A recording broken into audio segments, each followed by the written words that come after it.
सभी साथियों का संस्कृत ट्यूटोरियल पर पुनः स्वागत है।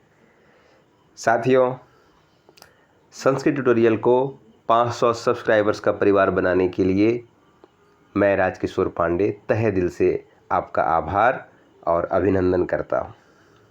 साथियों, आज भी हम अपठित गद्यांश को सॉल्व करेंगे। यह जो पेपर देख रहे हैं सीटेट दिसंबर 2019 का पेपर है और आज संस्कृत का जो है फर्स्ट लैंग्वेज संस्कृत का जो है हम पैसेज देखने वाले हैं।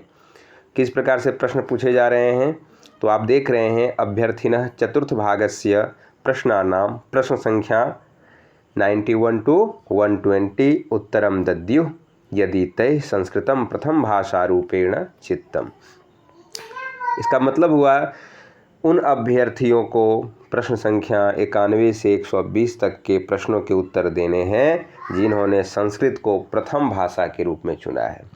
तो आप जो है आप तैयारी के हिसाब से, तैयारी की दृष्टि से आप जो है, चाहे आपका संस्कृत लैंग्वेज फर्स्ट हो सेकंड हो, कोई मैटर नहीं करता है। आप दोनों के लिए ही यह वीडियो उपयोगी होने वाला है। आप दोनों देखें। जो पेपर फर्स्ट लेने वाले हैं उनके लिए तो उपयोगी है ही, उनको भी पता चल जाएगा कि उनके प्रश्नों का प्रकार कैसा रहेगा पैसे से, और जो लैंग्वेज 2 वाले रहेंगे संस्कृत में उनके लिए भी यह रहेगा कि अगर इस प्रकार से प्रश्न अगर पेपर 1 में पूछे जा रहे हैं तो कहीं न कहीं थोड़ा सा और आसान जो है लेवल जो है प्रश्न जो है लैंग्वेज 2 का रहने वाला है। तो चलिए बिना देर किए हुए इसको शुरू कर लेते हैं। आइए, तो पैसेज को हम पढ़ेंगे, अर्थ समझेंगे और आराम से हर तरह से जो है विस्तृत चर्चा करते हुए हम इसको समझने का प्रयास करेंगे। तो सबसे पहले आप देख लीजिए, नीचे लिखा हुआ है अधोलिखितम गद्यांशम पठित्वा तदाधारित प्रश्नानाम विकल्पात्मकोत्तरेषु उचितमम उत्तरम चित्वा लिखत। अर्थात जो है नीचे लिखे गद्यांश को पढ़कर उस पर आधारित प्रश्न संख्या 91 से 99 मतलब 91 to 99 जो क्वेश्चन नंबर है उसके जो है जो भी विकल्प दिए हैं उनमें से सही विकल्प को चुनकर लिखना है। ठीक है, आइए अब पैसेज को पढ़ लेते हैं। विंध्य पर्वतमालायाः मध्ये चित्रकूटम नाम तीर्थस्थलम अस्ति। अर्थात विंध्य पर्वतमाला के मध्य में चित्रकूट नाम का एक तीर्थस्थल है। स्थानमिदं कोलाहल रहितम प्राकृतिक सौंदर्य संपन्नम अस्ति। यह स्थान जो है शोरगुल से रहित मतलब बहुत ही शांत और प्राकृतिक सुंदरता से संपन्न है।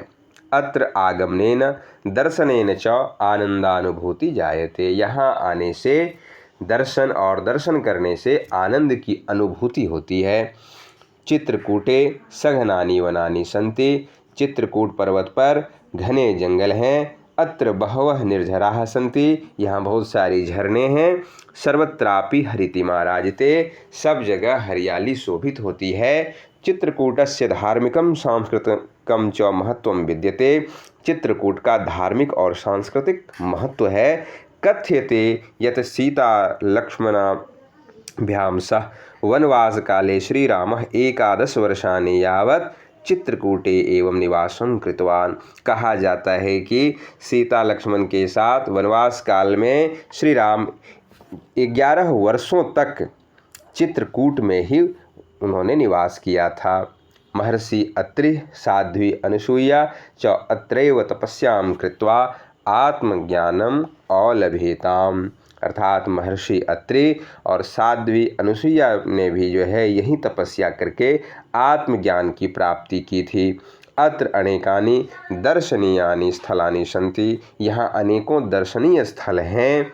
रामघट्टः मंदाकिन्याः तटे रामघट्टः अस्ति। कहता रामघट्ट मंदाकिनी नदी के तट पर जो है रामघट्ट है। अत्र प्रायेण तीर्थयात्रिणां सम्मर्दः भवति। यहाँ प्रायः यात्रियों की भीड़ होती है। सम्मर्दः मतलब भीड़, सम्मर्द आप ध्यान रखिएगा, सम्मर्दः मतलब भीड़ होता है। सायंकाले मंदाकिन्याः निराजन समये मनोरमं दृश्यम भवति। संध्या के समय, संध्या काल में मंदाकिनी के तट पर निराजन समय जब आरती होती है, निराजन मतलब आरती के समय मनोरम दृश्य होता है। राम घट्टात नाति दूरम एव जानकी कुंडमस्ति, मतलब राम घाट से नज़दीक ही जानकी कुंड है। नाति दूरम एव मतलब न अति दूरम एव मतलब अति दूर नहीं है, बल्कि इसका मतलब हुआ कि समीप ही जानकी कुंड है। वनवासे सीता अत्रैव स्नानम करोति स्म, वनवास के समय सीता यही स्नान करती थीं। सघन वन मध्ये अनुसूया आश्रम विद्यते, घने जंगल के बीच में अनुसूया का आश्रम भी है।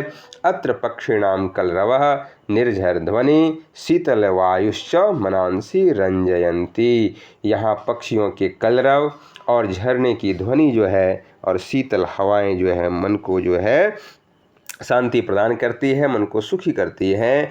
अतदेव मंदाकिन्याः उद्गलम स्थलम, और यही जो है मंदाकिनी का उद्गम स्थल है।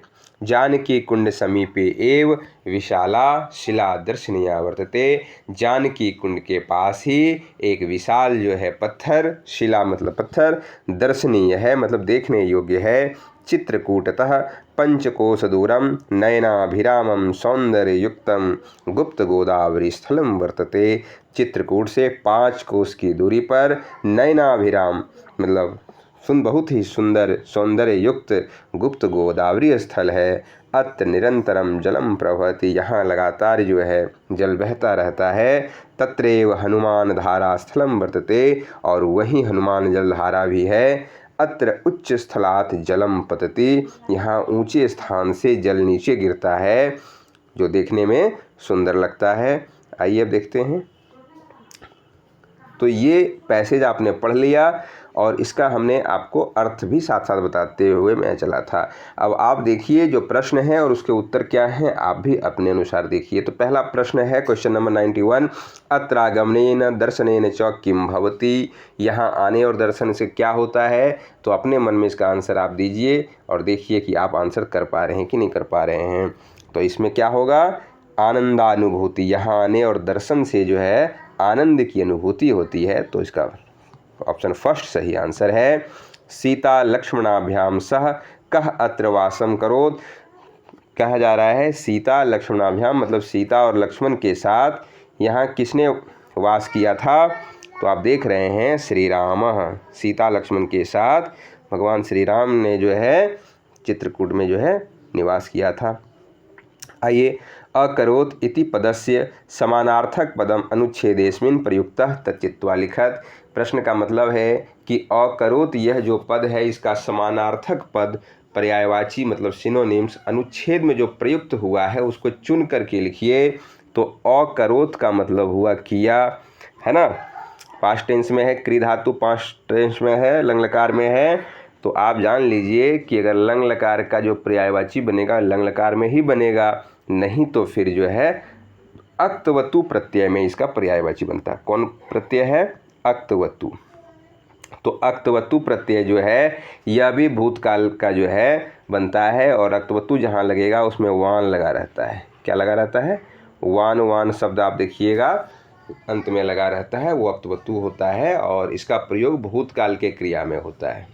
और इसके जगह पे लंग लकार का भी हम लोग प्रयोग करते हैं। तो क्वेश्चन में लंग लकार है और अकरोत, तो उसमें हम देखते हैं कि कौन धातु है। तो अकरोत में क्री धातु है, तो क्री से अक्तवतु लगने से क्या बन जाएगा, तो तीसरा ऑप्शन कृतवान जो है यही इसका उत्तर है। ठीक है, समझ गए। और कृतवान में क्या है, तो इसमें धातु आपका है क्री और प्रत्यय है अक्तवतु। तो क्री जोड़ अक्तवतु ये हो गया कृतवान। ठीक है, और हम प्रत्यय पर भी ये वीडियो बनाने वाले हैं। जितने भी प्रत्यय हैं मैं कोशिश करूँगा कि उस पर भी सभी प्रत्ययों पर मैं एक विस्तृत वीडियो बना दूं, ताकि आपको शब्द देखते ही प्रत्यय की पहचान आपको हो जाए और समझ में आ जाए। ठीक है, चलिए आगे बढ़ लेते हैं, अगले प्रश्न पर बढ़ते हैं। क्वेश्चन नंबर 94 का क्वेश्चन पढ़िए। का नाम साध्वी तपस्याम कृत्वा आत्मज्ञानम अलभत, मतलब वह उस साध्वी का क्या नाम था जिन्होंने तपस्या करके आत्मज्ञान प्राप्त किया था। तो वह साध्वी कौन थी, तो हमने पढ़ा था अत्रि और अनुसुईया के विषय में हमने पढ़ा है। तो यहाँ अनुसुईया जो है ये साध्वी हैं फोर्थ ऑप्शन सही हो जाएगा। आइए अगले प्रश्न पढ़िए। करोति इति पदे का धातु वर्तते। तो धातु पूछा गया मतलब रूट पूछा गया। धातु मतलब क्रिया के मूल रूप को धातु कहा जाता है। संस्कृत में जो है धातु कहते हैं, है ना। तो करोति में आप जान रहे हैं कि इसमें क्री धातु लगा हुआ है, और यह रूट का जो आप साइन देख रहे हैं, ऐसे भी धातु को इंग्लिश में रूट ही कहा जाता है। इसलिए जो भी धातु शब्द होता है, धातु के ऊपर में यह निशान लगा रहता है। ठीक है, तो यहाँ पे करोति में कौन सी धातु लगी है, तो क्री धातु से ये करोति शब्द बना हुआ है। ठीक है, और यह लट लकार का रूप है करोति।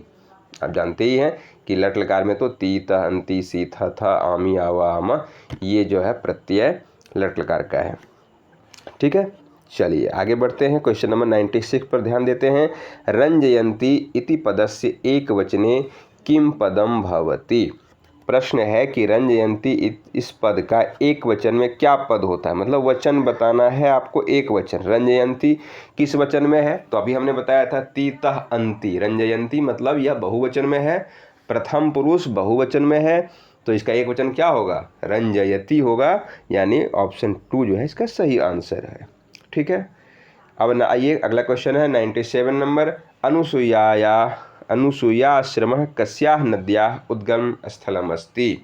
अर्थात अनुसूया जो है आश्रम जो है किस नदी के का उद्गम स्थल है, तो गोदावरी, नर्मदाया, गंगायाः या मंदाकिन्याः। आप बताइए किसका है, मंदाकिनी नदी का है या गोदावरी का है।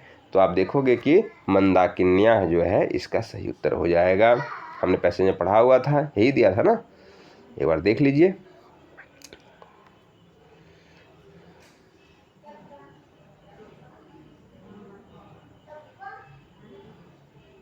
हाँ, मंदाकिन्या एतद ए मंदाकिन्याः उद्गम स्थलम अस्ति।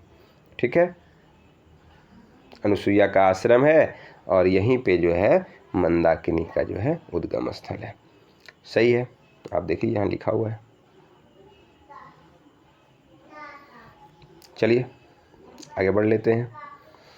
चित्रकूटतः कियत् दूरम गुप्त गोदावरी स्थलम वर्तते। कि चित्रकूट से कितनी दूरी पर गुप्त गोदावरी स्थल है, तो हमने लोगों ने पढ़ा था, क्या पढ़ा था कि 5 कोस पंचक्रोशमितम।